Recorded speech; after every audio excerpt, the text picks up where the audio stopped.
Čaute, čaute. Takže nachádzam sa v Urban Arena Partizánskom na druhom poschodí. Tuto Kubo s Márošom testujú guny, takže možno budete počuť občas aj nejaké iné výstrely. Ako vidíte, mám sexy batôštek. Prečo mám ten batôštek? Lebo som si zobral HPA konverziu na SSPčko a ideme si niečo o tom malo povedať, táto konkrétne od Novriča. Nie je úplne dokonalá, nie každý zásobník tam dokonale pasuje, niektoré tie MP5 majú s tým problémy, mne osobne sa tie M4 nepáčia, konverzie, ale neviem, akože celkovo nie som úplne spokojný s nejakými moc konverziami pištolovými, kde tam máte potom nekonečne ale samozrejme na CQB ihriska a HPA a blablabla. Je to efektívne. Takisto napríklad SSPčko s Gringasovými megmi nie úplne dokonale funguje cez zimu alebo keď je chladno a toto je vaša jediná možnosť. Samozrejme, že si tam môžete dať Kolim a Tracer, bude to oveľa lepšie, hlavne určite s Tracerom. Ale tiež som s tým hral už to párkrát a otázka je, či je to OP. Je to OP v istom slova zmysle. Určite dokážete, ukážeme si tu napríklad to, že dám si kameru aj tam budete vidieť. Sú tam plechovky, naše krásne monstre. A oveľa ľahšie s tým robíte flickshoty, čo sú nejaké tie flickshoty alebo podobne. Je to klasické. Ak ste aj hrali Tarkov alebo čokoľvek, tak proste aj v hrách je absolútna klasika byť niekde zakempený a robiť len, že bam. A je to len o tom, aký ste rýchli, koľko milión BBčiek tam dokážete poslať a podobne. Keď vás baví takýto gameplay, je to úplne v pohode. Ja to väčšinou používam fakt ako záložku a oveľa radšej hrám s dlhou zbraňou. Niektorí ihriska zakazujú napríklad konverzie na HPA, keď je tam veľa CQBčka, aby tam ľudia nepobehovali len s pištolami. Každý má svoje pravidlá. A niekde napríklad robili také, že nemôžete hrať len s pištolou, ale potrebujete aj dlhú zbraň. Samozrejme, keď sa bavíme o nejakých, ja neviem, že ideme do Milsimu a podobne, tak áno, aj CQBčko sa dá hrať Milsimovejšie a podobne. A veľa ihrisk sa možno mení na tento speedsofterský štýl. Je na tom niečo zlé? Podľa mňa nie, dá sa tomu prispôsobiť, viete občas urobiť hru podľa vašej chuti, ale takisto by som nezatracoval úplne z tých hráčov, čo s tým hrajú. Vravím, že ja som s tým odohral zo pár hier, mám to na kanále, vážne s tým, keď povedal by som, že ste dobrí, ale nemusíte byť až taký dobrý, ale keď poznáte aj to ihrisko a viete hrať Airsoft obecne, vie vám to strašne pomôcť, ako s tou dlhou zbraňou sa vyhýbať a podobne oproti tomu, keď máte len tú pištolku a flickshotujete. Okrem tej váhy a podobne, tak klasický speedsofterský problém, ktorý môžete vidieť na videách, ktorí majú ľudia len pištole a hrávajú CQBčko niekde, väčšinou prekvapivo proti ľuďom, ktorí tak nehrávajú, čo je zaujímavé, že si nejdu zahrať proti takým istým vyznávačom toho, ale proste hrajú proti tým, čo nechcú tak hrať, ale to je jedno. Zase odbočka od témy. Čo je s tým problém? Že napríklad, keď máte dlhú zbraň, idem si po dlhú zbraň, chcel som dávať z tej SSP5 poistku preč, ale našťastie som ju nedal, lebo takto vo vačku ju máte bez poistky, by som nebol nadšený. Máme tu dlhú zbraň, hej. Čo sa deje na Airsofte, keď máte dlhú zbraň? Proste musíte strieľať len tam, kam vidíte. To znamená, že keď sa chcete vykloniť, tak strieľate takto, poprípade takto alebo niečo, ale nestrieľate takto. Keď vás niekto uvidí s dlhou zbraňou, je to strašne ľahko pozorovateľné tým, že máte tú pažbu, že vidíte spoza rohu a máte tú zbraň takto, nebodaj takto, hej, ale takto to už nemá nikto a keď, hej, tak zvyčajne rýchlo napomenú toho hráča, lebo nepozná ani základné pravidlá Airsoftu. Je zo pár akcií, kde to je povolené, nemám to napojené na vzduch, bolo to natiahnuté, ale teda, hej, ale keď vás uvidia aj takto, tak je to takých tých 10-20%, ktorých si pomáhate poza ten roh. Rozmýšľam, že kde by som vám to ukázal. Trošku sa otočíme a ukážeme si to niekam, napríklad na tomto, aby ma krásne bolo za mnou svetlo a nevideli ste mi do ksichtu, budete vidieť môj len obrys. Hej, idem tuto doprava, nie je tam veľa miesta. Takže sa sem napchám a keď uvidíte niekoho takto, pozrite sa, nemám to ďaleko, hej.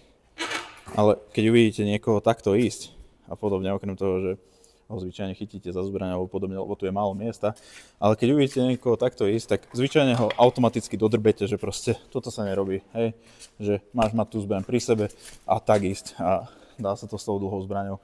Čo vám robí tú pištol troška OP, je to, že ako to nemá pažbu, tak všimnite si to na niektorých tých videách, niektorých nekonkrétnych spicovťákov. Musím tu odhodiť drevo, nech tu mám trošku viac placu na natáčanie. Takže tú pištol majú takto.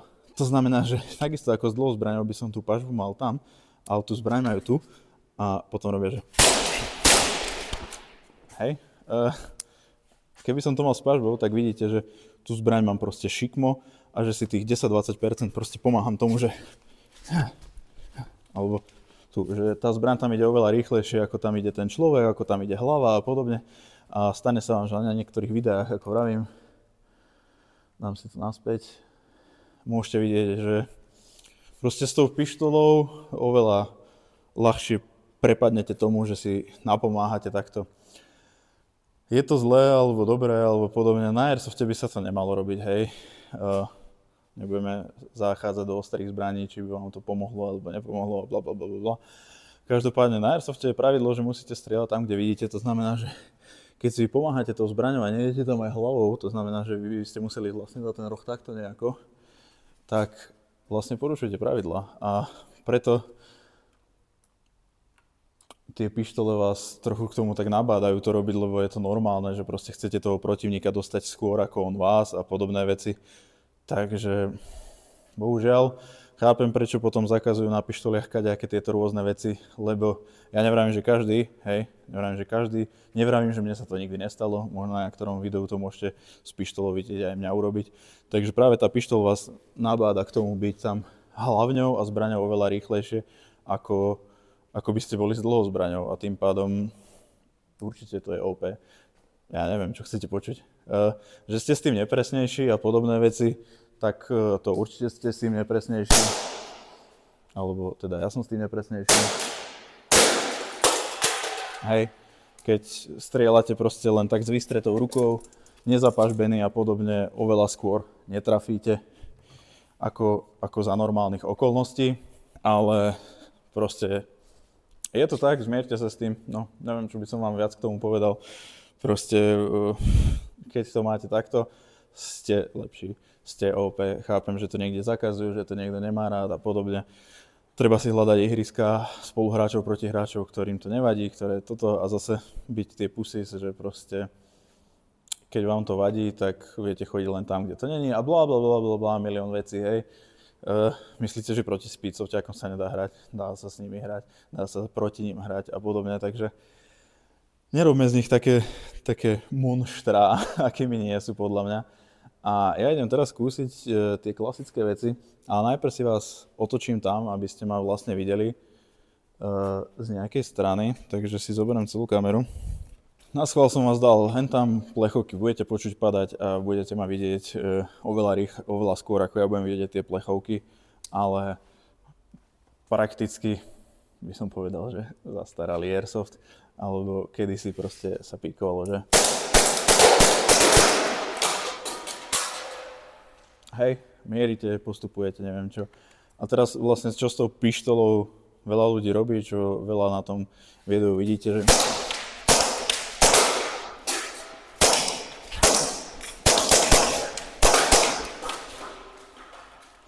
takže prekvapivo som celkom dobre nastrieľal s tým, hej.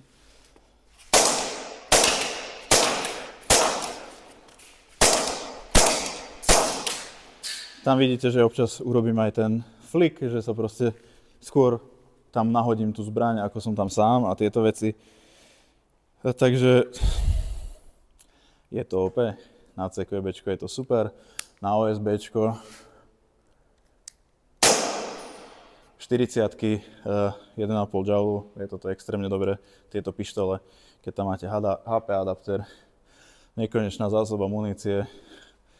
Na OSBčko s tým ľudia nechodia, lebo to vyzerá debilne a väčšina z nich chce robiť toto a poza stromy sa to nedá tak ľahko robiť. Takže tak, ale len som vám chcel ukázať, ako vie vyzerať taký gameplay tak aj tak a je len na vás, ktorú vec si z toho zvolíte alebo nie a podobne. Takže či sa to oplatí na to sťažovať alebo nie, podľa mňa to nemá nejaký extra zmysel. Ako vravím, vždy si viete vybrať také alebo také ihrisko a robiť to, čo vás baví. Teraz vám to otočím sem a dáme si to toto isté, ale dám si to zase na tieto plechovky a teraz budete zase pozorovať plechovky. Najprv idem teda klasickým štýlom, takisto ako som išiel predtým. Hej. To som už akože dosť spamerino tam hodil a teraz skúsime práve tieto flickshoty, že nebudem až tak extra mieriť, ale budem len píkovať za milisekundu.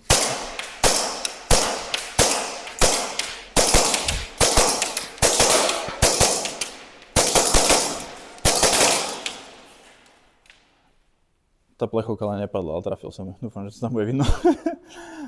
Takže je airsoft taký, alebo kam sa uberá. Viete si podľa toho vybrať ihriska a podobné veci. Je to skvelé, vravím, ja som s tým hral, nie som úplne 100% fanúšik toho, ale na pár hier ma to bavilo, ale že by som si teraz celú airsoftovú kariéru, absolútne strašný joke, predstavil, že toto robím, tak by ma asi piclo.